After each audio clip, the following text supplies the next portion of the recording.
welcome to Propane Fitness Podcast 25, and if you're listening to this on iTunes, we're also on video in our little matching shirts as well. On a sofa now. Yep, so... Next level. So, hope you can enjoy us in multimedia. 3D, isn't it? 3D? 3D? Yeah, you can get those glasses, can't you? So... yeah, if you get the glasses, we'll actually be in the room with you. So, you need to get them with the branding. Incidentally, before we start the podcast, if you do want to buy your own Propane Fitness t-shirt, they are available on the website, and there'll be a link below in the show notes, which segues me nicely to the next point, which is that if you're driving and listening to this on iTunes and you can't see the Propane Fitness t-shirts and think we sound like idiots, then don't worry. On the website now, along with the podcast, every week we'll be posting show notes, links to anything we discuss, links to anything interesting that we end up talking about as a result of us sitting on a sofa and speaking. So that'll be emailed to you if you're on our email list. If you're not on our email list, then make sure you get on our email list and you'll receive notifications every week of the podcast. So I'm going to stop interrupting Yusuf now, and we're going to get on with the main subject. Managed to escape the comments about green trousers as well. So oh yeah, and Yusuf's wearing green trousers.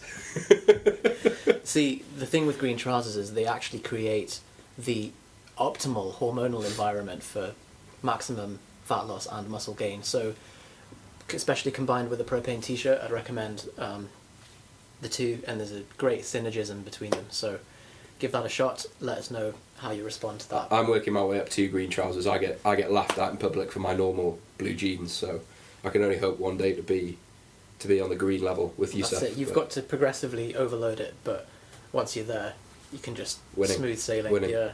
So today's podcast is about stubborn fat. So we asked you guys what you want us to answer, and we're going to run through different questions. So this one is, how do I get rid of stubborn fat? And particularly around the lower abdomen, some people find in their legs as well, and little bingo wings too. So, Johnny, do you want to talk about your difficulties? My experience? Yeah. That's Yusuf's way of saying that I have stubborn fat, I think.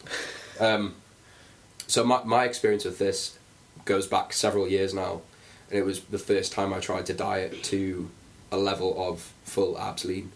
And the experience I had was I would get lean arms, legs, upper chest, shoulders, striations, vascularity, the works, but I'd still have some fat around my lower abdomen, around my belly button basically. And being the kind of over-analytical, obsessive person that I am, led me to believing that was a result of my hormonal environment. I thought it was because my cortisol ratio was incorrect, and I ended up doing things like certain kinds of fat burners, wearing like Under Armour around to increase blood flow to the area, and then doing faster cardio with a certain interval training cadence first thing in the morning. I would try fasting for longer periods of time because I thought that the hormonal release as a result of fasting would help with it was the noradrenaline release that would improve the amount of stubborn fat that I could lose. I also went and got biosignature testing, which we'll discuss a little bit later on, but that revealed or confirmed what I was worried about, was that my hormones were leading me to be unable to lose stubborn fat around my lower abdomen. So that diet kind of came to an end, and I gave up on it pretty much. And it wasn't really until a few years later where I ignored most of that stuff, reduced the level of bog down that I was involved in, and just decided to keep dieting and just continue to chip away, do the same things on a consistent basis. And I eventually got lean enough without worrying about what my cortisol was doing or taking, I forget the name of the fat burner. Hot Rocks. That Hot Rocks was what it's called, but it had something in it. Yohimbine. Yep. Medical degree. Yeah, so that, well, in clinical trials, I think has been used to instigate panic attacks in patients. So you can imagine sort of already in a pretty calorie restricted, shaking in the morning, fasted, doing cardio in a commercial gym at like 7 a.m. before a day of lectures, and then I take something that is used to create panic attacks. I'm not the best person to be around. So great combination. Yeah. That story encapsulates quite a lot about what we want to talk about, actually, and the stuff that Johnny mentioned. So there is a physiological basis for people carrying different areas of stubborn fat, and I'm going to explain that briefly and then tell you why you don't need to worry about it. So in fat there are alpha and beta cells.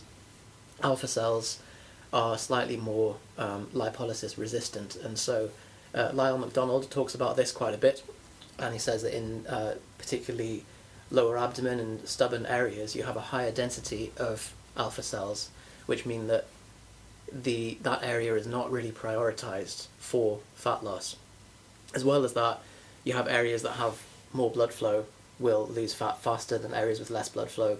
So for women, you'll often find that the bingo wings are quite cold, and so they're not always the first priority for where fat is lost from. Visceral fat, which is the fat behind your abdominal wall and around your organs, is usually the quickest to go, and that's kind of when you see fat middle-aged men with a power belly, a lot of that will be visceral fat that's kind of pushing their abdominal wall out as well. So that'll always go first. It's very well vascularized, and the reason for taking something like yohimbine is that it will accelerate that the fat loss from those areas. Now, trying to play around with hormonal levels to try and influence these on a subtle level with things like biosignature is not very well substantiated, and if you look at Menno Henselmans, I think it's Bayesian bodybuilding, yeah. He's got a fantastic just ripping apart of the the idea of biosignature. So if you're interested in that and the science behind it and why it's rubbish, then definitely look into that. But what we wanted to talk about is that all these things aside, normally when we have anyone come to us that has stubborn body fat as a problem, 95% of the time it's because they're just not lean enough for what they're trying to do. So if they're preparing for a physique or a bodybuilding competition, it's usually the case that they just need to diet for longer. So there's that factor. There's just simply need to diet longer. And there's also, if abs aren't coming through but the rest of the body is quite lean, that could also be, so for example with Johnny, when he diets down, he'll get feathered quadriceps and vascular glutes before abs start to show. And partly that's just because of how deep the abs are. Now the rectus abdominis, which is the main visible abdominal muscle, has just got strings of tendons or ligament? Tendons. Yeah. Over the, I should know that's embarrassing. Over the muscle, and that's what creates the little abs. A bit like when you have a roast of meat and you put the strings over the top, and so it bulges out. Some people just genetically have not as deep abs, and so there's not a whole lot you can do about it. I mean, obviously the abs are like any other muscle, so you can always hypertrophy them by just training them more, but there's a limit to how much that's going to happen. For me, I'm quite lucky and unlucky in some ways in that when I get fat, it kind of grows evenly, but I still have visible abs up until I'm not convinced about the accuracy of any kind of body fat testing apart from DEXA scan, which I've not had, but I'd say 15-18% most of the year, most of the time, yeah. Abs are visible, and usually that's because that's just because my abs are quite deep, whereas with Johnny he's got the opposite, and that's why the rest of his body will be quite lean when abs still aren't there. Yeah, and there's a large psychological element to it as well, in the sense that when you start dieting, assuming you're standard, gym-obsessed male, you start off around 15% body fat and you want to reach a level where your abs are visible. Initially, progress will be fairly linear. You'll see half a kilo to a kilo of drop in weight per week, and that'll continue for maybe 10, 12 weeks. And then things start to become less linear.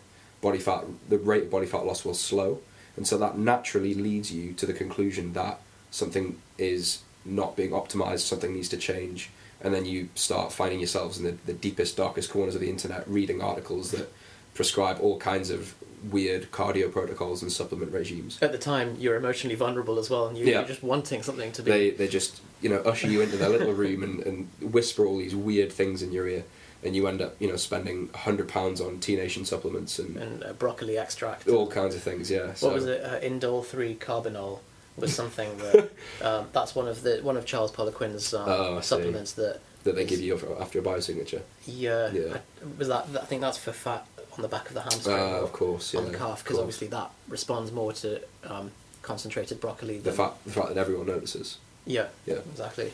There's that element of psychology to it, and then there's also simply that when it starts getting difficult, that's when you enter the phase where the last sort of pieces of body fat are going to start to strip away.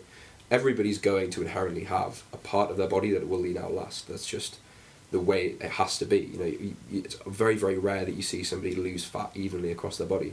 That could be to do with genetically where they're more predisposed to store the fat, and then it reverses itself in the same direction. So you end up with, if you gain fat around your hips first, that may be the last area to go. If you gain fat around your stomach first, that may be the last area to go. But when it's into that phase where you're really having to dig deep, your mind and your body are fighting you, you're hungry all the time, food focused, etc. That's the phase where you need to keep pushing to really get to the level of leanness that you're probably looking for. And that's why, again, most people tend to revert to the mindset of, well, there must be a quicker, easier, magic solution, rather than just, I have to keep doing this because it's so unpleasant.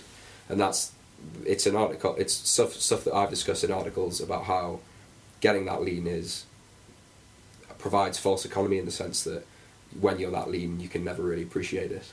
And it's actually an extremely unpleasant experience. So unless you're somebody like Youssef, who can just hold full abs all year round without too much difficulty, losing the last levels of stubborn fat can actually be quite an unpleasant experience. So this isn't something that I wanted to really mention in the podcast, just in case it gets misinterpreted, but I think we have caveated with 95% of people just need to lose more fat and gain more muscle, effectively.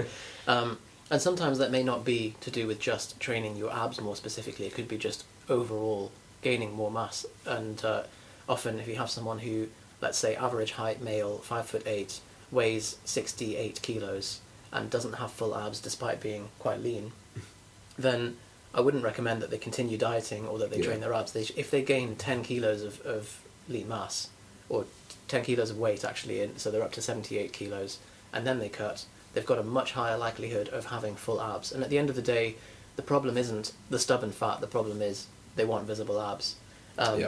Now, for that 5%, which is the people who have already gained enough muscle mass, already quite lean, already been dieting for quite a while, and still have, and I'm talking about abdominal fat specifically because that seems to be the most common one. It's only really the sort of higher level bodybuilders that are worried about the fat on their knees and stuff. But, so yeah, for lower abdomen, that's when the rest of them is quite lean. That's when you start to look at things like cortisol. And I'm not, before we get misinterpreted, I'm not saying cortisol is the reason that you've got, but if someone is stressed all the time, and obviously the dieting is going to be an additional stressor on that, that's when starting to ease off a little bit on the diet, focus on stress management, sleeping better, meditating, those kind of things is then going to possibly have an impact. But it's really a last ditch thing, and it's not going to make a huge difference. It'll just be the final touches on the physique. So I just want to really clarify that the majority of all of this just comes from gaining muscle, losing fat. Simple rules. In that order, yeah. Simple rules for dramatic results. That's not what it says. These are the old t-shirts. Yours will have simple rules, dramatic results, not high octane fitness and nutrition. Yeah, well, so it's the great analogy of it's the cherry on top of the icing, on top of the cake. It really is the last 1% worrying about this kind of thing. And I think the point Youssef touched on of the place where the question is coming from is not, I'm really concerned about the stubborn fat. It's that I want to attain a level of leanness so that I look a certain way, so that my forecasted view of what my life might be like when I'm that lean becomes my reality. And that's a much deeper, kind of darker psychological path that we're not going to go down now. But I think for most people, when they get to the point where dieting starts to become really unpleasant and you start to find yourself looking for solutions for things like this, that's probably the time to take a step back, reassess, and maybe pursue another goal for a while. And you can always come back to pursuing leanness in the future. It's not like if you don't get to fill Heath levels of body fat for your holiday in 3 weeks' time, anything's going to happen. It may even worsen your holiday if you end up kind of getting there and you're really hungry, really food focused, and not able to just enjoy yourself. Surrounded by buffets and not being able to touch it. Yeah, you'll end up just gaining the weight plus some back again. So I think, yeah, the summary is you need to be at a level first where the muscle mass allows you to display the level of leanness that you're looking for. And then it's a question of consistency of basic principles over a long enough period of time until you reach the level that you want to get to. And if things start to get difficult in the interim, that's maybe a time to take a step back or stop the process. But in terms of, is there a solution to stubborn fat? We don't think so. No. So I think that's that question answered for podcast 25. If you enjoy these, we'd really appreciate if you could leave a review on iTunes. And every month we pick the best review and we send them a Propane t-shirt. So give that a shot. Yeah. And there'll be show notes for this podcast, links to anything we've discussed, like Bayesian bodybuilding, for example, posted on the website at the same time as this podcast. And if you're on our mailing list, you'll get an email notification as well. Lovely. Speak to you soon. Speak soon. Bye, guys.